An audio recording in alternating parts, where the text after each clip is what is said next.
Alright, welcome back to my YouTube channel. I'm on this vlog. Ito, pag-usapan natin mga kaibigan, bigyan po natin ng kaunting public opinion, komentaryo.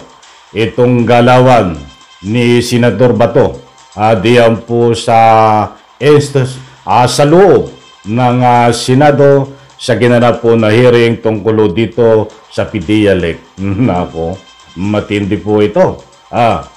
Katulad nga po ng nasabi ko, ay halatang halata na ho ng taong bayan at matibay ho na mga ebidensya itong pinapakita niya at mga argumento diyan po sa loob ng Senado nung actual hearing ho nung mga nakaraang araw ginanap, mga kaibigan.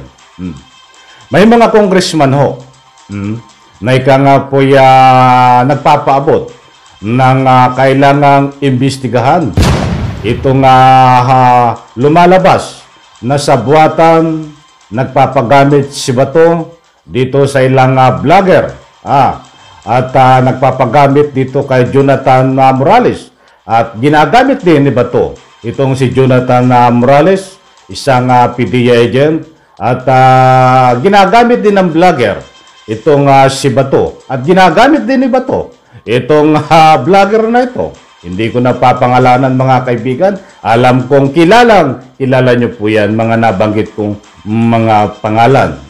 So, sa madaling salita, ay nagkakaroon po ng matinding sabuatan ho dito sa ginaganap na hearing nung mga nakaraan. At siyempre, itong nalalapit pa sa May 7 ay ipagpapatuloy po ang hearing diyan sa Senado na ang layunin po nila ay pabagsakin, sirain ang pagkatao, ang imahe ng pagkatao nitong ating kasalukuyan kagalang-galang na presidente na si Bongbong Marcos. Talagang desperado na po sila, no? Ayaw tumigil dahil gagawan pa po ng part 2 itong scripted drama. At kumukuha po sila ng ibang katauhan. Katulad po ng napapabalita. Hindi ko alam kung totoo ito. Tingnan po natin kung talagang darating. Dahil maraming anggulo ho dito.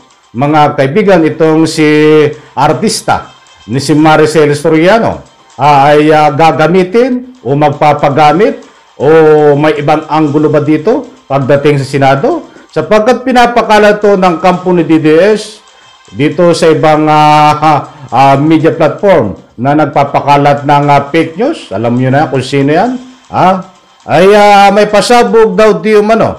Itong si Maricel Maricel Soriano. Sorry Maricel Soriano. Nako. Ay baka kayo lang ika nga po'y naghahatid ng ganyang mga pasabog. Subalit, yung tao ay walang kalam-alam. Hindi natin alam kung ano nga sasabihin nila. But anyway, abangan po natin sa susunod na hearing upang pigilin. At ika nga po tugisin din ang mga galawan ito na hindi po karapat-dapat diyan po sa May 7 nagaganapin na Senate hearing. Ang bigyan po natin mga kaibigan dito, ang gusto kong ipunto. Bigyan po natin ng highlight itong nauna na pinuna ng ilang congressman na may galawan nitong si Bato na sabuatan. At kung mayroon man sabuatan dito, ay dapat ito ay magkaroon po ng investigasyon, mga kaibigan. Yan po ang ilang pinapahatid ng ilang congressman na hindi ko na po ika nga po babagitin ng mga pangalan. But kahapon ho, ay lumabas din sa social media sa panawagan at binitawan na pananalita nitong kasamahan ni Senador Bato na si Senador Pia Cayetano na pinapahatid niya. At ika nga po ang sabi niya, wala naman siyang nabanggit na pangalan, subalit ang sabi niya sa kanyang kapuas senador, siya po ay nananawagan na kung po pwede ay sundin ang rules diyan po sa Senado. Abay, matindi ho yan. Yan po ang ika nga po maikling pananalita ni Senador Pia Cayetano, subalit na very meaningful ho. Napaka-importanting mahalaga, mga kaibigan, tagos sa buto. Kung kayo ay mayroong pag-iisip na normal, muli kong ulitin, ang sinabi ni Senador Pia Cayetano, at ito ay itatak mo sa iyong kukuti, bato. Itong panawagan ni Senador Pia Cayetano na sundin ang rules diyan po sa loob ng Senado. Kita nyo ho, mismong itong kasamahan mo na senador, na si Senador Pia Cayetano, senador ba to, ay nakakahalata na ho. At kitang-kita na ang galawan mo na ika nga po hindi ka sumusunod ng rules diyan ho sa Senado. Ay saludo po ako sa iyo dyan. Senadora Pia Cayetano, dahil alam ko ho kung sino ang iyong pinatutungkulan dito. Kahit hindi ka nagbanggit ng pangalan dito. Unang-una ng mga nakaraan, mga kaibigan, ay mailang senador din ho na hindi po sinunod ang rules diyan ho sa Senado. But dito po tayo mag-focus, bigyan natin ng highlight itong si Senador Bato, mga kaibigan. Mga mahal kong taga-subaybay, diyan po sa comment section, ay gusto ko po ang inyong, gusto kong hingin ang inyong panig, reaction ho.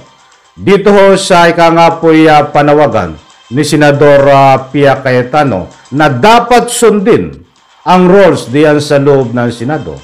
Tama po ba ang sinasabi niya? Una akong sasagot, tama po yun. But anyway, hindi ko po hawak ang inyong kaisipan at ayaw ko kayong pangunahan, kaya diyan po sa comment section.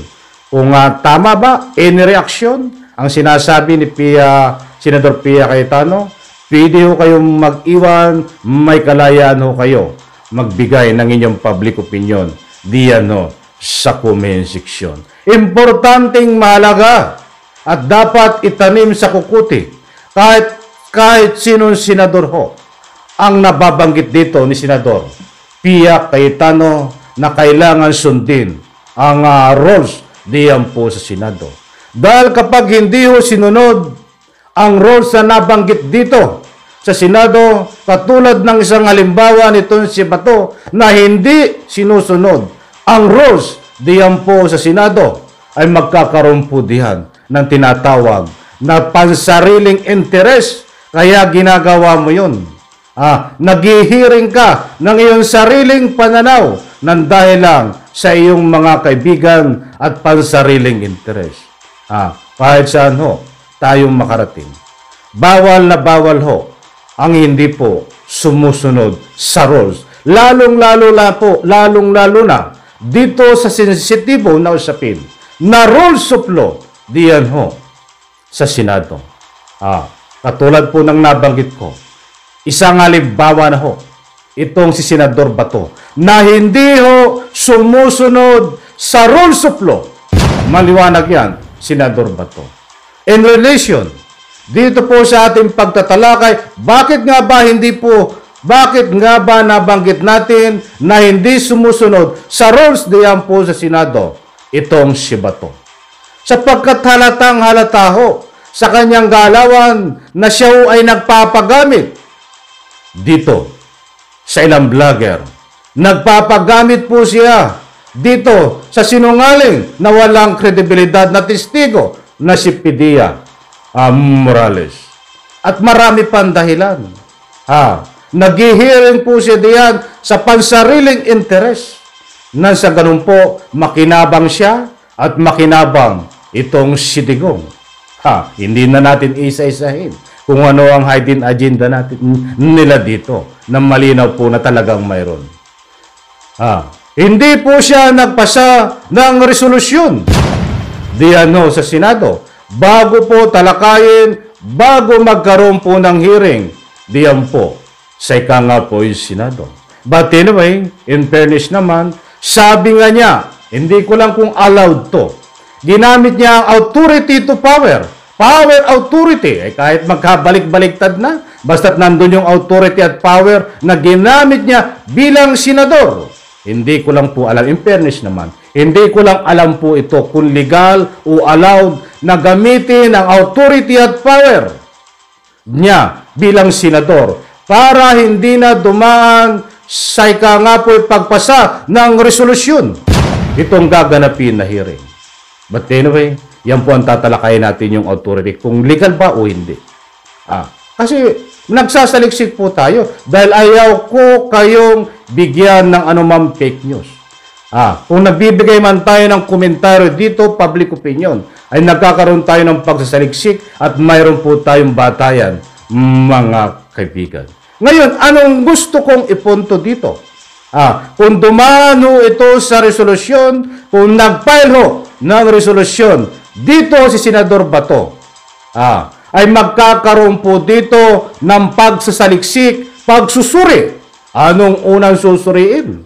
Mga kaibigan, itong pagkatao na ika nga po resource person, kung ito ba ay nagsasabi ng totoo, kung ang hearing ba nagaganapin ay may sustansya, ito ba ay masarap na adobo, kung sana sa ulam, ay kahit tutuyo. Kung ihahambing po natin sa ulam, itong ika nga po'y pagkatao ng resource person na si Morales na isang PDEA agent dati,